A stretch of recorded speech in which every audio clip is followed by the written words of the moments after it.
பச்சை வேர்க்கடலையே அப்படியே அவிச்சு மட்டும் சாப்பிடாம ஒரு வாட்டி இந்த வேர்க்கடலை குழம்பு செஞ்சு பாருங்கள். ரொம்ப டேஸ்ட்டாக இருக்கும்.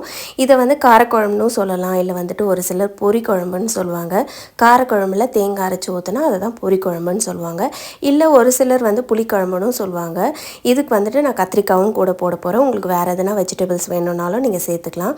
ஒரு கடாயில் எண்ணெய் விட்டுட்டு கடுகு, சீரகம், பெருங்காயமெல்லாம் போட்டு நல்லா பொரிய விட்டுருங்க. கூடவே கருவேப்பிலை, கொஞ்சமாக வந்துட்டு பூண்டு சேர்த்துக்கோங்க. வெங்காயம் சேர்த்துட்டு வெங்காயம் நல்லா வதங்கி வந்ததுக்கப்புறம் தக்காளி சேர்த்துட்டு கொஞ்சமாக வந்துட்டு மஞ்சள் தூள், உப்பு சேர்த்து நல்லா வதங்கி விடுங்க. தக்காளி சேர்த்தோடனே கத்திரிக்காயும் சேர்த்துடுங்க. ரெண்டும் நல்லா வதங்கி வரட்டும். மூடி வச்சு குக் பண்ணுங்கள். இப்போ வந்து மிளகாய்த்தூள், தனியாத்தூள் சேர்த்துட்டு நல்லா ஒரு வாட்டி மிக்ஸ் பண்ணிவிட்டு வேர்க்கடலையை சேர்த்துக்கலாம். கூடவே தண்ணி சேர்த்து நல்லா மூடி வச்சு கொதிக்க விடுங்க. கொதித்ததுக்கப்புறமா நம்ம வந்து புளி சேர்த்துக்கலாம். புளி ஊற்றி நல்லா கொதித்ததுக்கப்புறமா கடைசியில் தேங்காய் சேர்த்துட்டு ஒரு 5 மினிட்ஸ் கொதிக்க வச்சு இறக்கிடலாம். சூப்பரான வேர்க்கடலை குழம்பு ரெடி. கண்டிப்பாக ட்ரை பண்ணி பாருங்கள். நம்ம இன்னொரு ஷார்ட்ஸில் பார்க்கலாம். பாய்.